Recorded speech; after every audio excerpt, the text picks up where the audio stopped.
key on, starter wire.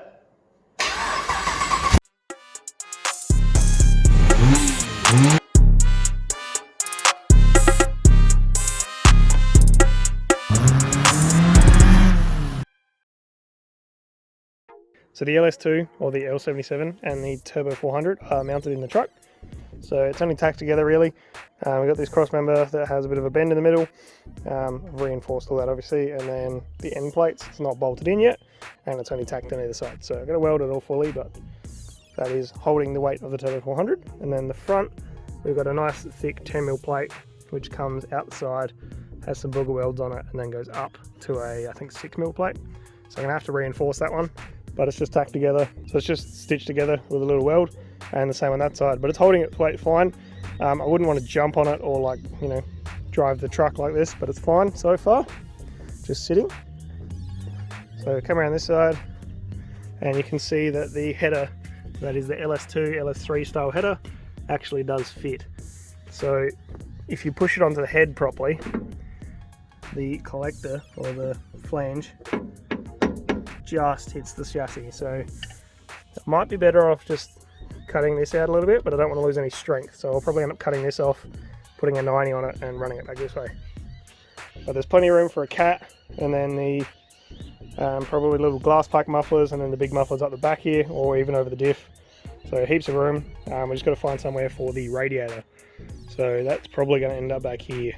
I'm not too sure yet, but that's where we're at so far. So I did this in the rain and in the dark last night, so it's a bit hard to film. But once I pull them all out, I will show you how it's all going, and I'll reinforce it and show you all of that as well.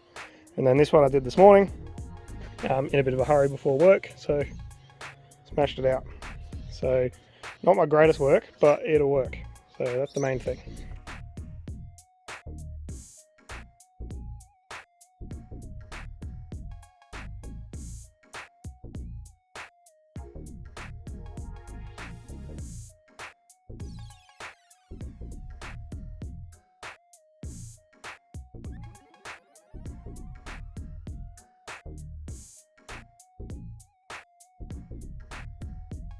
So as you saw in the last video, the shed's finally done. No concrete, obviously, no wiring, but the shed's up. And I did buy another piece of garbage. So this is a stout, it's a heavy stout, so the chassis is actually the same as the Toyways, and the cab is the same as my other stout, which is in that shed.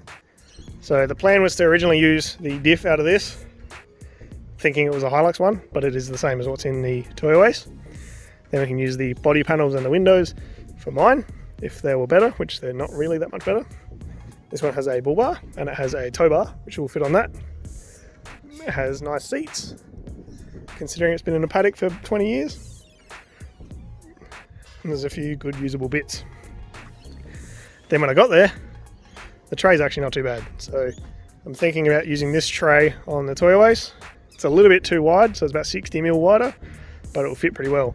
And length is about right, so we'll cut these little square bits off and make it a flat tray, lift it off, and it might bolt straight to the Toyways because the chassis is very, very similar. So hopefully we can get that bolted on there, and that saves us a huge amount of work for a tray. We might just need some more new mud guards because these ones are a bit bent. So that's the plan. So this thing's not going to be hanging around for very long. It's just for parts. So if you need parts, let me know. But I don't think there's many stout people out there.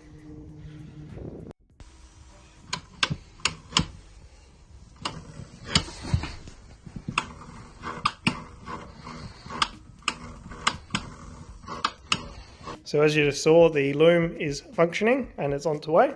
So he posted that yesterday. And then while he was doing that, I went to the shop and went a bit nuts. So I bought fuel pressure regulator, fuel filter, fuel pump. So it's just an 044, genuine one though, not a copy. All the fittings, pressure gauge for the fuel reg, the anteater air filter. And then I also bought the flex plate that I need for the Turbo 400 on the LS. So that's pretty much all we need for the fuel system.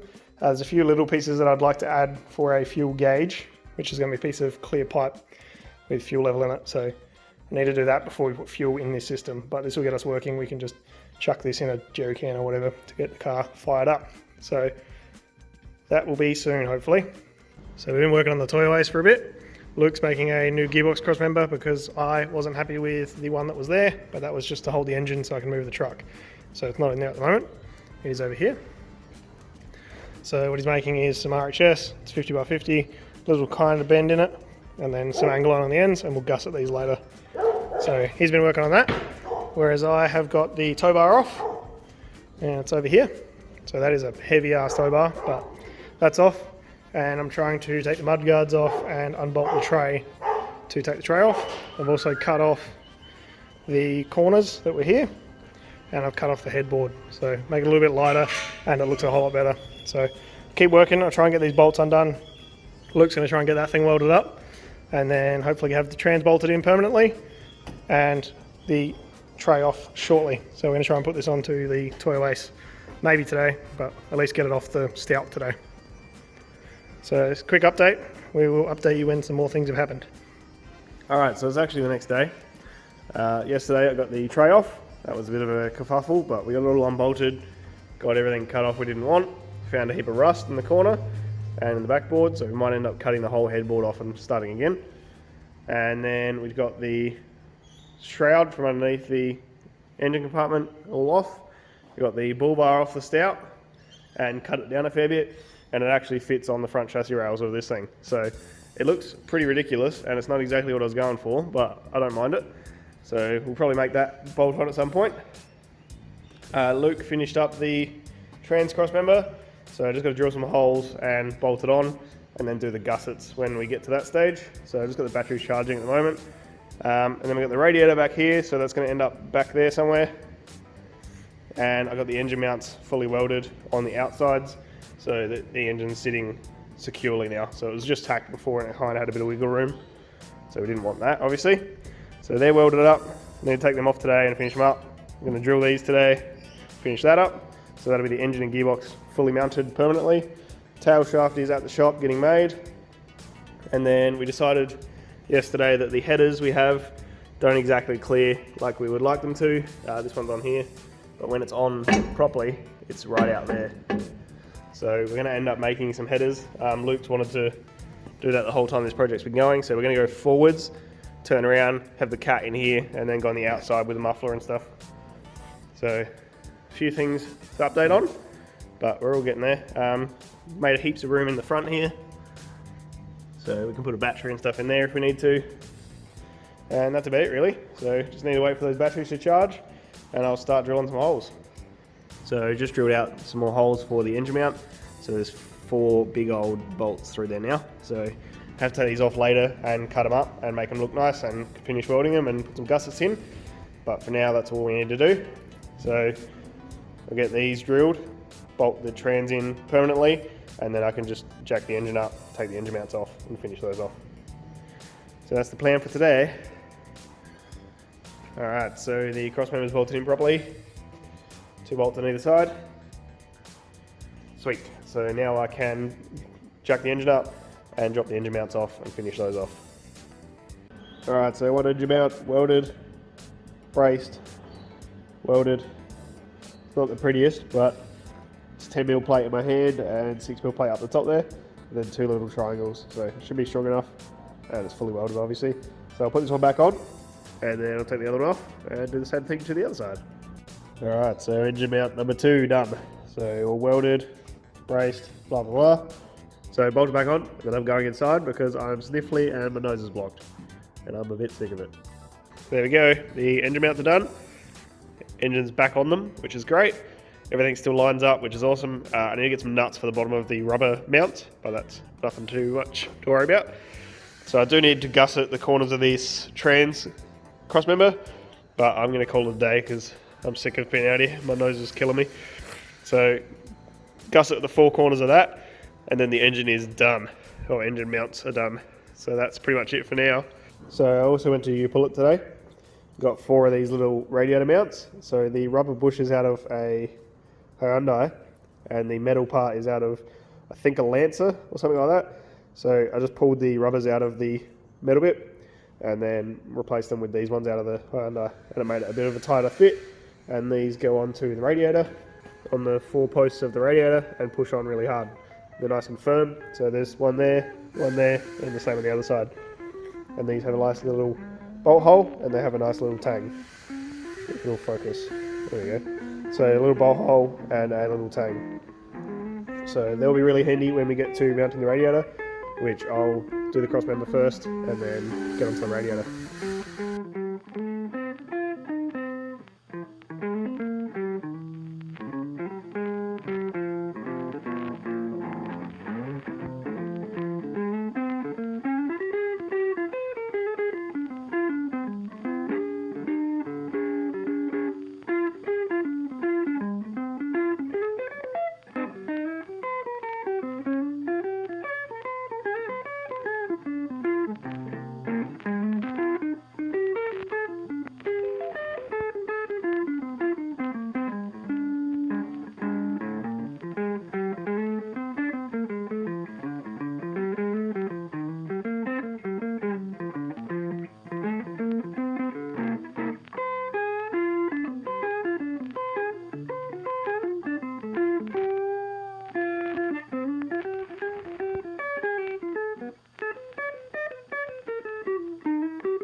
Accessories and power, so the pump should prime and then stop, I hope.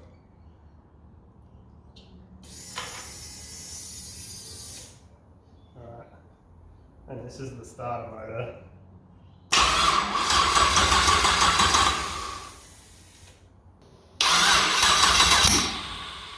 Ooh, that's going to be spicy.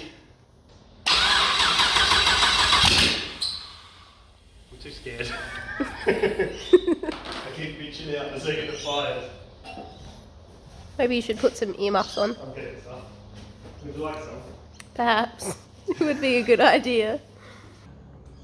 I'm scared.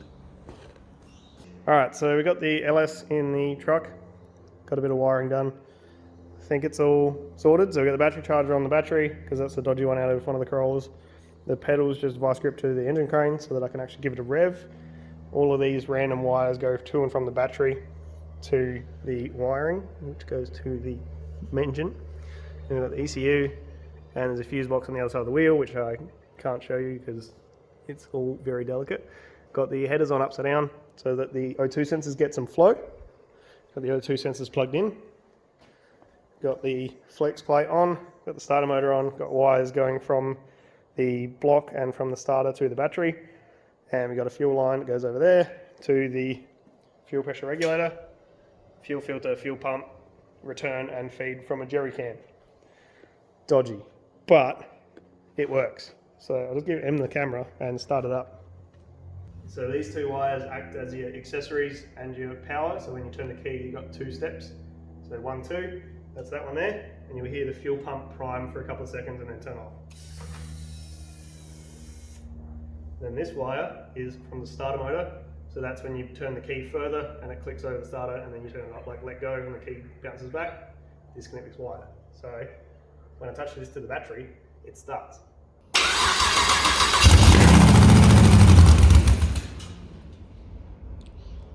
It lives.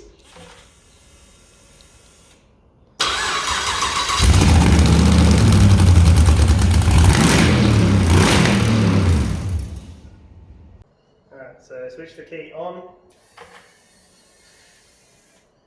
turn the key to start. My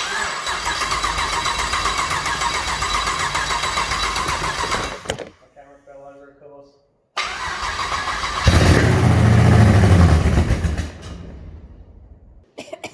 Hold my camera back there or something. Ready? It's going to be so loud.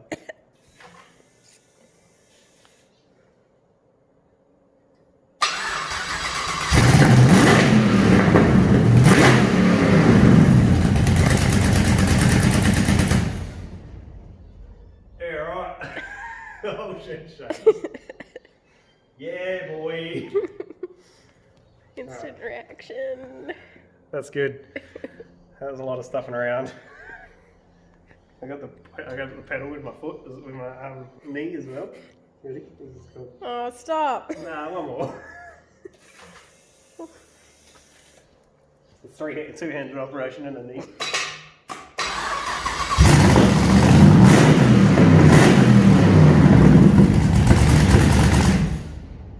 Yeah, I love how the shed shakes. That's the best bit.